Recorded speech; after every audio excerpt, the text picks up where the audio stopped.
Hi, this is John Pettigrew, and you're listening to Talking Through My Hat, a podcast that explores bookish businesses, the fantastic people who create them, and what those people have learned. I'm a hat wearer, a recovering editor, and the creator of Futureproofs, enabling editors and authors to work better online. To find out more, visit wearefutureproofs.com or follow me on Twitter at John_Pettigrew.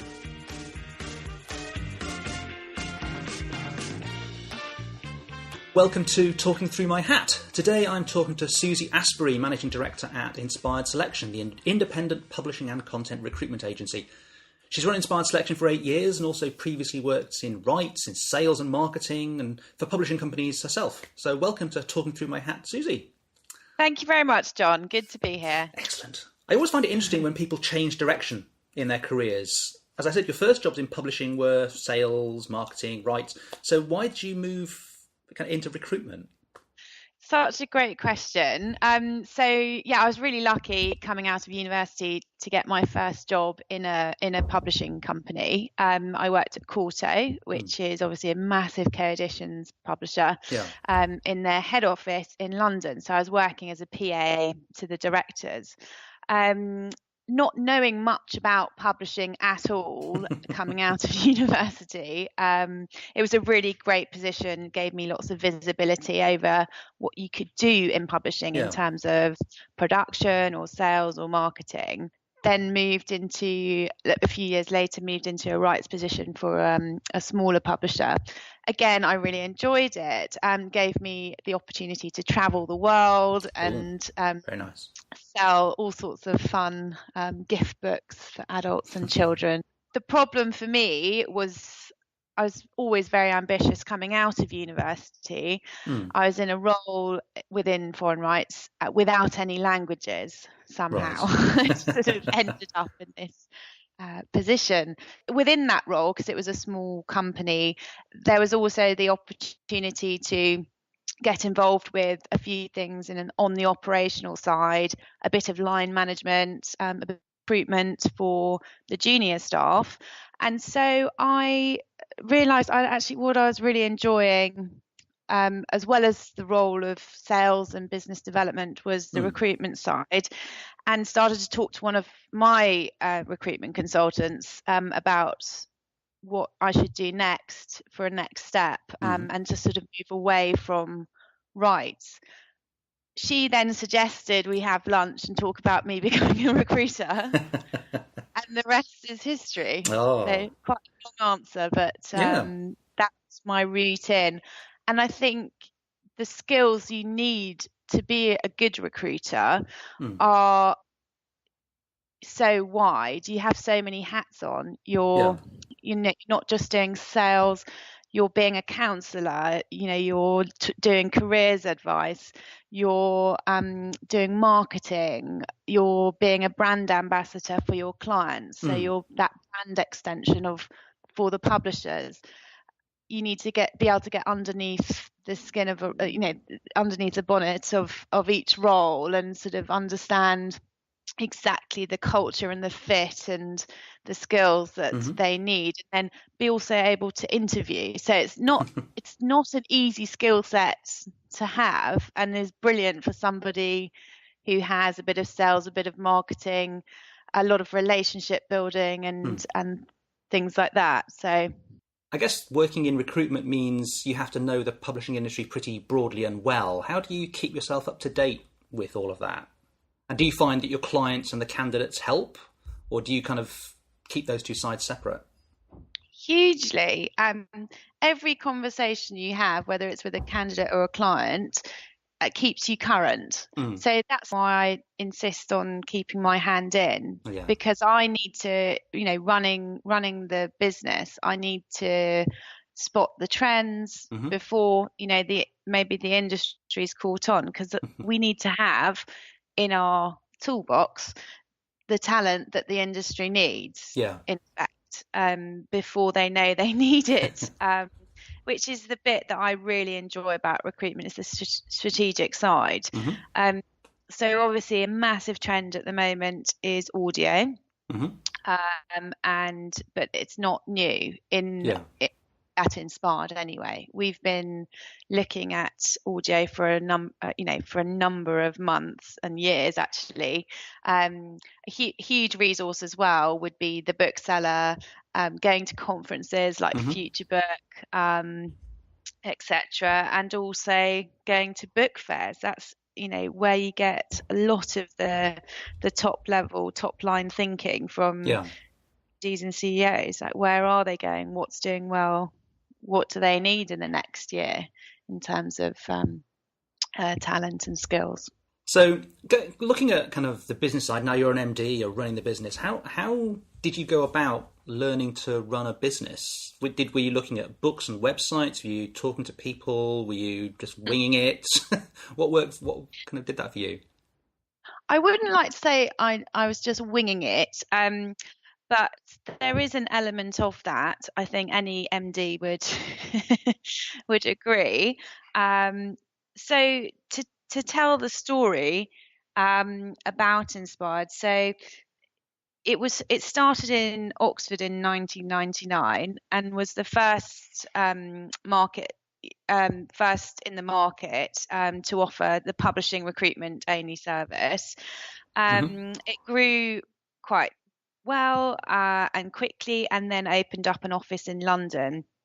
London is now our headquarters and the largest hub, largest publishing hub in the UK. So it makes sense to have most people here.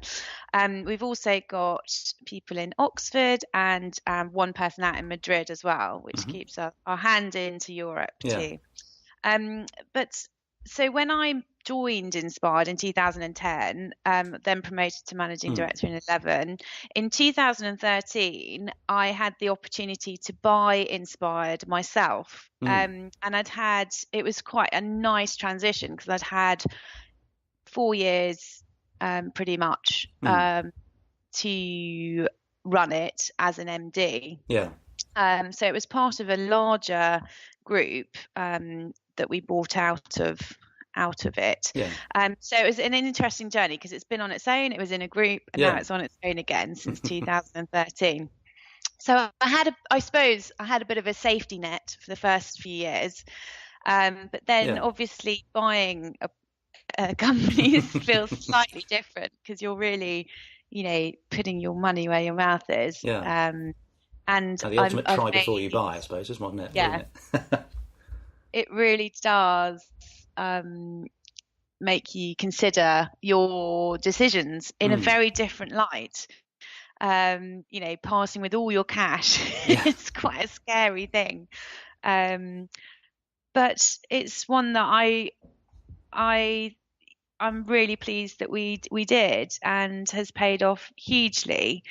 The company, I think you sort of see the potential when it's your own as well. And the company really lacked investment. We were working with like a 10-year-old website. We had really old computers. And it was just having a vision that we actually wanted to invest and make Inspired great again. Sort of. Good choice of phrase there. Yes, and we have every year we put a lot of money back into Inspired, and every year improve. This year it's all going to GDPR. Thank you very much. Of course, it must be fun for a business like yours. Hugely. But I actually, that's another story. But yes, in terms of winging it, I think it's about having a really clear vision and strategy, and making decisions, going back to that every time you're making key decisions. Do you find you think more strategically because you own the business than you did before? Yes, definitely. But I've also invested in some top up kind of training advice. I had a mentor for a little bit as well, for about 6 months, to make sure I was doing things the right way. And I think the other massive thing about suddenly owning a business is there's no one to tell you, oh, you're doing a really good job. There's no feedback. And you're constantly worried about every decision you're making. Yeah. And as an MD, you're obviously making decisions every day, all the time. So that's quite stressful. Yeah, I mean, do you have a board or advisory panel or anything like that? Or we do, yeah. Me and my business partner and operations director are the board, and then we also have an internal board as well, so that it's not just me. Yeah. So I'm not getting carried away. You've got a bit of 360 accountability going on. Exactly. Yeah. That's good. Exactly. I say I'm similar. It's kind of the one of the freakiest things about starting my own business was this. Actually, there's no one to tell me what to do, which is great, but there's no one to tell me if I'm doing something completely wrong or haven't thought of something. And it's having somebody who's there to go, actually, no, I'm going to hold you to account for that. Yes. It's really important, I think. And having the support as well, I think. Very much so, yeah. Because the flip side of it is, it's great when you're doing your own thing, but when it gets tough, you need somebody there to go, no, keep going. Yes, exactly. Yeah. So what is it then do you find hardest about running the business? There'll obviously be certain things that you think, this is what I like. You kind of, from the sound of it, you've got the relationship, you like the sales, you like the people and this kind of stuff. What do you not find so natural, and how do you overcome that difficulty? Gosh, that is a really tough question. I think it is it's probably when things aren't going as well as you want them to, and being at the top, there's at that time, because of the nature of our business, there's not much you can do about it apart from get over it and think, what can we do better next month or next year, or what's not going, and figuring it out. So it's in the moment when things aren't going well, it's really tough. And with this kind of an environment, I've got very high achievers that work for me. They're highly intelligent and very driven. And so you've got to dig deep and find this energy and motivation to get them back up and back on track. But then, so that's tough, but it's also when you get them back, it's really awesome, because then you can see them flying again. And it's not often, in the last 5 years that I've owned it, I think we've had one really tough year. But apart from that, it's been really enjoyable. And the better you do, the more you can do with the business. So, That's great. That's probably the hardest thing. So, I mean, do you've done quite a lot of different things on that journey. What have you learned about yourself in the process? Do you still think of yourself as the same person you did kind of when you first went into recruitment or first started at Inspired, or what have you kind of discovered in yourself?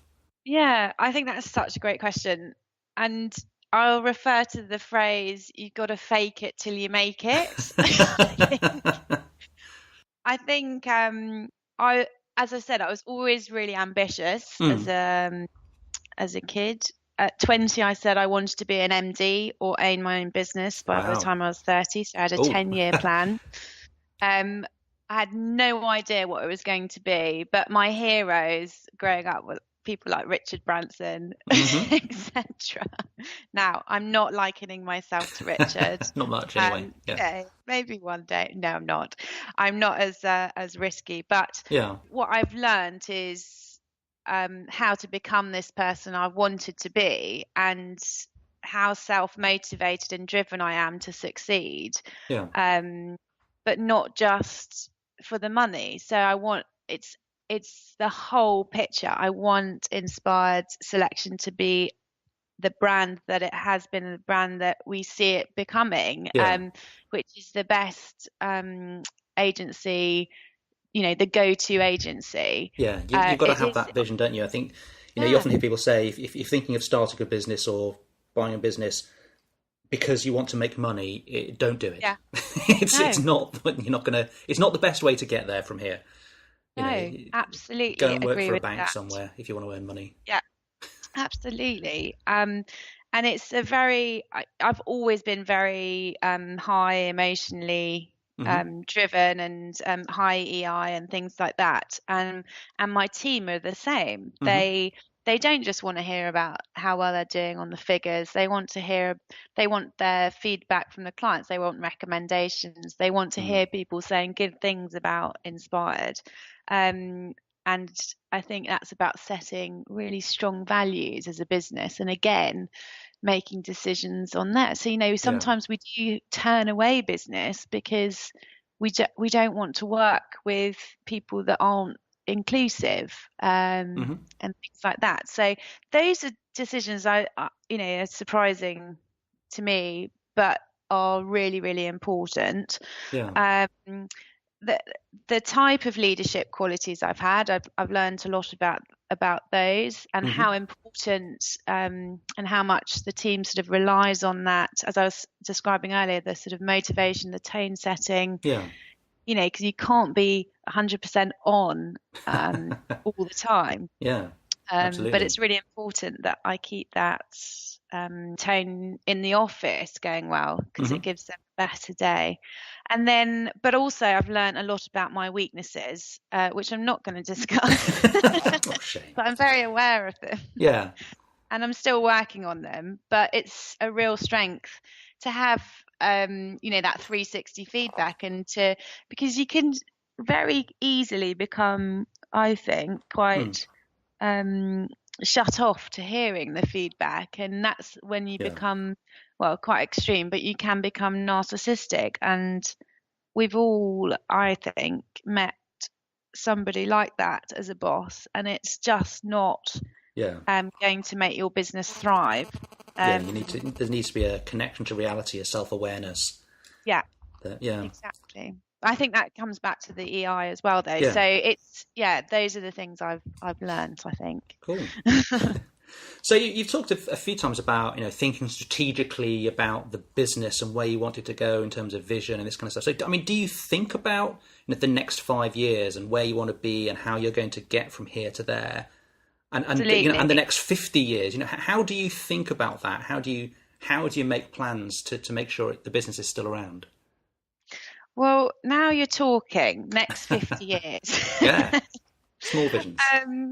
I constantly think about Inspired's future. Every year we sit down as a team. I mean, the board sits down first, obviously, but then as a team, put our 3-year strategy together. So it's really open and inclusive for everyone to input.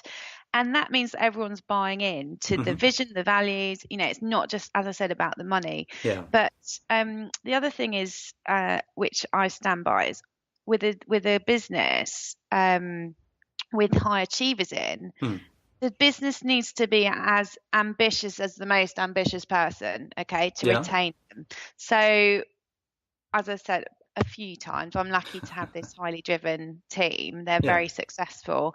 I don't want them to go anywhere, ideally. So we need to make sure that the business is allowing them to develop as they want to as well. The opportunities for growth and stretching, and exactly. Why would you go anywhere else when there's all this stuff for you here? Exactly. And I need to, as any business leader does, needs to take a full advantage of that as well, because these people are not just, they don't just want to do the same job for the next 10 years.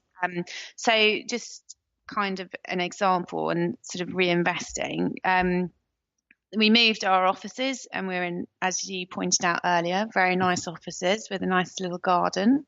But we've also, in the last 5 years, launched 2 new sides of the business, which has been quite ambitious. So we launched Inspired Temps. So we can offer people temporary workers, which are paid on an hourly rate on our payroll. Which is great. So we're managing the whole thing. We don't outsource any of that, which is a really nice thing. And it was only possible to do because we had enough cash in the business to fund it, which is, I'm really, really proud of that. And the second thing, and that's been going for 3 years, the second thing we launched last year was Inspired Search, which is high level service for C-level and director levels. Yeah. And in its first year was fantastic. And that was due to one of the team, Abigail Barkley, she is the search director, having ambition and hunger for growth in her own development and wanting ownership of a part of the business that she can go and develop. And she's done an incredible job. We're now able to offer sort of thought leadership on key industry trends. So we've got 2 white papers out, hiring from outside the industry, which is a really interesting read, and also succession planning, which is a really great guide to how to do it. And it's not, that in no ways is it, and you must use inspired search, otherwise it won't work. These are things you should be considering. And and this, I think, is something that publishing companies, maybe in particular, certainly in my experience, are not particularly good at, is this view of, we've got great people, how do we keep them? How do we encourage people to grow? There's very often this thing, you're in that position, you're in that slot, and that's where you are. And if you want to leave, you can leave, and I'll find someone to replace you, kind of stuff. And it becomes a bit depressing sometimes. You think, actually, come on. It is. But I think there are so many great examples of where you don't need to be like that. And I think my top tip would be to include them in that strategic conversation and that strategy. Look at Bluebird at Macmillan. They hired somebody in who'd been working somewhere else, and then they came in and created a brand new imprint that has made an extraordinary amount of success and money. And it's just I think it's definitely about hiring these really, high achievers and entrepreneurial people, and just go with it. Allow them to develop something a bit different. Yeah. And, as long as you're sure that they are as good as they say they are, and you've done your due diligence, they're going to bring in an alternative revenue stream that you haven't thought of. And you don't have to do everything. Let them loose, let them fly, and then they're motivated as well. It's this thing of it's letting people fly. I think publishing is a little bit reticent about, partly because they've been burned by experiments, but also they're very used to this old model of plan everything beforehand and it'll be fine. Yeah. And you if you want to do new stuff, you can't, by definition, plan it ahead of time because it's new and you don't know how to do it, and you don't know what's going to happen along the way. You have to trust a team of people to take it and run. Yeah, absolutely. With supervision and support, obviously. Gentle guidance. So exactly. That's all been fascinating, really interesting stuff. To finish, though, what is the thing that keeps you coming back every day to Inspired Selection, to the office, to sit down and do some of the even on the times when it's difficult? Well, I've always really enjoyed the real breadth of my role, and in my career when I'm really busy doing lots of different things. So I think the things that keep me going is that variety of task. I learn new things every day still. There's always a new situation to sort out. Yeah. I challenge myself every day without fail. And, then I go home feeling really empowered that I've done as much as I can and enjoy the evening. I feel so proud of what we've achieved under me for the last 5 years, but next year Inspired is going to be 20 years old as a brand. And we're aiming to celebrate in style, so keep in touch. Excellent. I'm also, the other thing is that I'm hugely passionate about women on boards. and feel a real sense of responsibility to show people, and women in particular, that if I can do it, you can. Yeah. And I was one woman on an all-male board, and I've gone off and succeeded to make a business very successful as so far. So Yeah. those are the kind of things that drive me to keep doing it. And most importantly are the people that I'm surrounded by. They are, my motivation. They're like my family, really. We obviously spend a lot of time together. Yeah.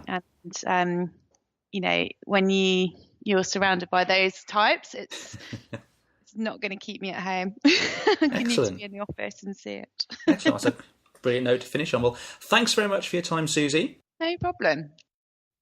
So thanks again to Suzy for that conversation. It's really fascinating to hear someone who's come to own and run a business through a slightly different route. We think a lot about founding businesses, but actually buying out a business, the management buyout route, is something that there are quite a few of in publishing. It's really interesting to see someone who's gone that route, particularly someone who had clearly that drive from a young age to be a business owner, which I personally didn't actually share. It's something that I came to almost reluctantly. And also, of course, to hear her passion for her team, for the people she works with, because that's what makes a great business after all, and a great anything. It's always about the people you serve one way or another. So thanks, Suzy. For everyone else, come back next week when I'm talking to Bridget Shine, who's the CEO of the IPG. See you next week.